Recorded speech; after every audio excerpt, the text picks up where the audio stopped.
আপনারা দেখছেন জিএটাই সায়েন্স। আমি আরাফাত রহমান। আমি অণুজীব বিজ্ঞান বিভাগ ঢাকা বিশ্ববিদ্যালয় থেকে অনার্স এবং মাস্টার্স শেষ করি। ইউনিভার্সিটি অফ ক্যালিফোর্নিয়া রিভারসাইড এর পিএইচডি ক্যান্ডিডেট। মাইক্রোস্কোপি, যেটাকে আমরা বাংলাতে বলি অনুবীক্ষণ যন্ত্র, এটাকে অনুবীক্ষণ বলা হয় কারণ এখানে অনু যেটা মানে অনেক ছোট এবং বীক্ষণ যেটা মানে দেখা। তবে মাইক্রোস্কোপ বলতে যে শুধু আলোক অনুবীক্ষণ যন্ত্রই রয়েছে শুধু তাই না। যেমন আমরা ইলেকট্রন মাইক্রোস্কোপের কথা জানি। ইলেকট্রন মাইক্রোস্কোপকে আমরা দুই ভাগে ভাগ করি সাধারণত, টিইএম এবং এসইএম। টিইএম বলতে বোঝায় ট্রান্সমিশন ইলেকট্রন মাইক্রোস্কোপ এবং এসইএম বলতে বোঝায় স্ক্যানিং ইলেকট্রন মাইক্রোস্কোপ। আপাত দৃষ্টিতে ইলেকট্রন এবং আলো এই দুটার মধ্যে অনেক তফাৎ হলেও মজার বিষয় হচ্ছে পদার্থবিজ্ঞানী দেখেছেন যে ইলেকট্রনের একটি তরঙ্গ ধর্ম আছে, কোয়ান্টাম মেকানিক্স এর দিয়ে যেটাকে ব্যাখ্যা করা যায়। তো এটা একই সাথে কণা এবং একই সাথে তরঙ্গ হিসেবে কাজ করতে পারে। এবং আলোর তরঙ্গ দৈর্ঘ্যের একটা সমস্যা হচ্ছে যে এটাকে একটা নির্দিষ্ট ফ্রিকোয়েন্সির নিচে আসলে আমরা আলোককে ব্যবহার পারি না, কিন্তু ইলেকট্রনের যে ফ্রিকোয়েন্সি কম ফ্রিকোয়েন্সিতে পৌঁছানো সম্ভব, যেটা ইলেকট্রন মাইক্রোস্কোপের একটা সুবিধা। স্ক্যানিং ইলেকট্রন মাইক্রোস্কোপ এবং ট্রান্সমিশন ইলেকট্রন মাইক্রোস্কোপ। এবং আমরা বলেছি যে স্ক্যানিং এর ক্ষেত্রে এটা মূলত ইলেকট্রনের যে স্রোতটা আসে বা ইলেকট্রনের যে তরঙ্গটা আসে সেটা প্রতিফলিত হয়, এবং প্রতিফলিত হয়ে আমরা যে ছবিটা পাবো সেটা মূলত আমাদের নমুনার বাইরের যে উপরিতল বা সারফেস সেটার একটা ছবি। অন্যদিকে ট্রান্সমিশন ইলেকট্রন মাইক্রোস্কোপে যেহেতু ইলেকট্রনের তরঙ্গটা আমাদের নমুনার ভেতর দিয়ে চলে যায়, সেহেতু আমরা আসলে নমুনার ভেতরে কি হচ্ছে মধ্যকার ফাইনাল স্ট্রাকচারটা বা সূক্ষ্ম যে গঠন সেটা আমরা দেখতে পারবো। তো দুইটার উদ্দেশ্য ভিন্ন এবং দুইটার কাজ ভিন্ন। এটা গবেষণার প্রয়োজন অনুযায়ী আমরা ঠিক করি যে আসলে কোনটা ব্যবহার করা হবে ইলেকট্রন মাইক্রোস্কোপিতে। তো অনুবীক্ষণ যন্ত্র যত ধরনেরই আমরা ব্যবহার করে থাকি না কেন, আমার যেটা নমুনা রয়েছে সেই নমুনাটাকে অনুবীক্ষণ যন্ত্রে দেখার জন্য বিভিন্ন ধরনের পদ্ধতির মধ্য দিয়ে যেতে হয়। এটা নির্ভর করে যে আমি কি ধরনের নমুনা ব্যবহার করছি। যদি ব্যাকটেরিয়া হয় তাহলে এক ধরনের প্রক্রিয়া দিয়ে যেতে হবে, যদি এটা ব্যাকটেরিয়া না হয়ে কোনো কোষ হয় বা যদি কোনো মানব দেহের বা অন্য কোনো প্রাণীর যদি টিস্যু বা অন্য কোনো কলা হয় তাহলে সেটা ভিন্ন ধরনের প্রক্রিয়ার মধ্য দিয়ে যেতে হবে। সাধারণত এটাকে আমরা কয়েকটা ভাগে ভাগ করি, বিশেষ করে যদি এটা একটা বড় টিস্যু হয়।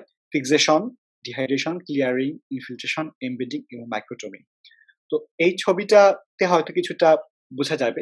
ফিক্সেশনের আইডিয়াটা হচ্ছে আমার যদি এটা একটা মানব কোষ হয় বা মানব দেহের কোনো একটা টিস্যু বা কলা হয়, তাহলে আমার নমুনাটাকে এমনভাবে সংরক্ষণ করতে হবে যেটা দীর্ঘদিন ধরে তার নমুনার যে গঠন সেটা না বদলায়।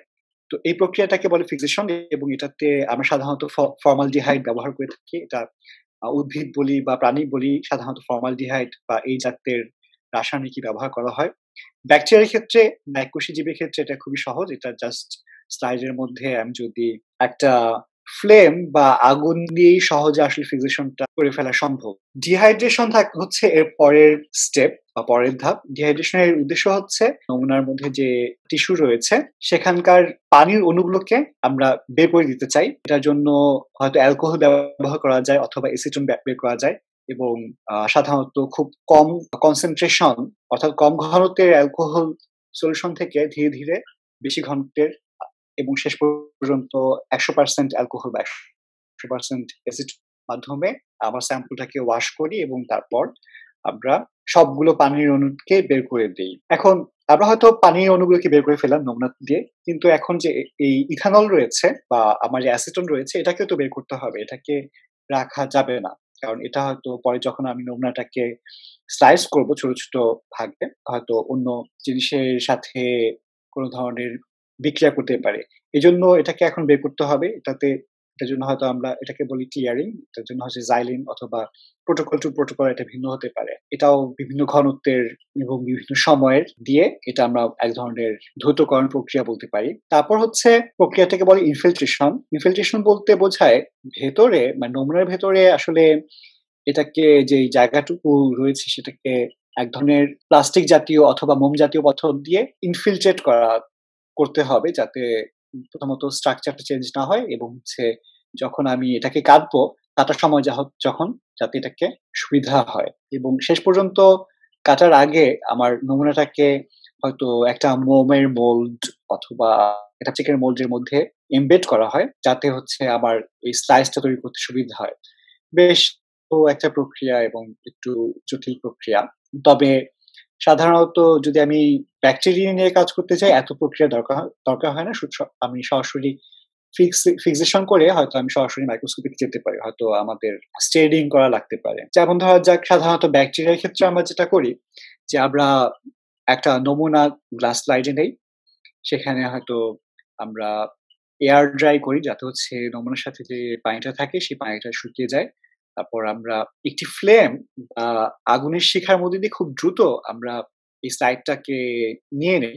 যেটাতে যেটার ফলে এই নমুনার মধ্যে যে ব্যাকটেরিয়াগুলো আছে সেটা খুব ভালোভাবে আমাদের স্লাইডের সাথে যুক্ত হয়ে যায়। তারপর হয়তো আমরা এটাকে স্টেইন দিতে পারি বিভিন্ন ধরনের, এবং তারপর স্টেইনটা পরিষ্কার করে আমরা এটাকে ড্রাই করি, অর্থাৎ শুকাই। তারপর হয়তো আমরা অণুবীক্ষণ যন্ত্রে এটাকে পর্যবেক্ষণ করি। এটার উদ্দেশ্য হলো মূলত স্টেইনিংটি, অর্থাৎ এই রংটি কোষের মধ্যে ঢুকে যাবে এবং আমরা মাইক্রোস্কোপে দেখতে পারবো।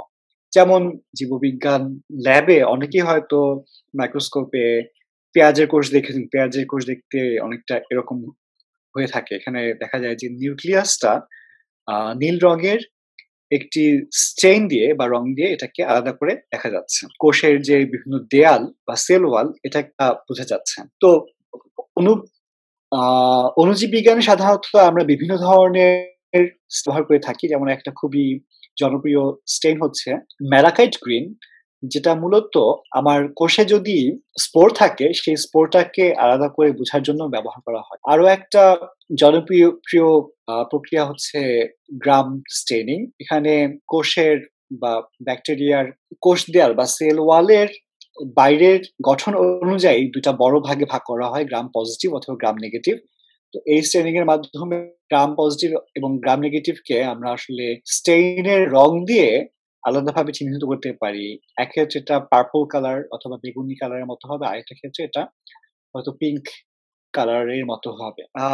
শেষ করতে চাই ডু ইট ইয়োরসেলফ মাইক্রোস্কোপ। আসলে আমরা মাইক্রোস্কোপ নিয়ে আমাদের চারপাশের জগৎটাকে দেখতে পারি। যেমন অনলাইনে এখন বাংলাদেশে এবং বিভিন্ন জায়গাতে ফোল্ডস্কোপ নামে এক ধরনের কাগজের ভাঁজস্কোপ পাওয়া যায়, যেটাতে একটা খুবই সরল লেন্স থাকে, এবং এই ফোল্ডস্কোপ দিয়ে মোটামুটি অনেক ধরনের জিনিসই পর্যবেক্ষণ করা সম্ভব, এবং এটা পাশ্চাত্যের স্কুলগুলোতে বেশ জনপ্রিয়, বিশেষ করে স্কুলের ছোট ছোট ছেলে মেয়েদেরকে তাদের পড়াশোনার ক্ষেত্রে এটাকে এবং তাদের কৌতূহলের জন্য এটাকে সাহায্য করে।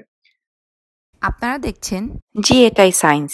আমরা আছি ফেসবুক, ইউটিউব ও টুইটারে।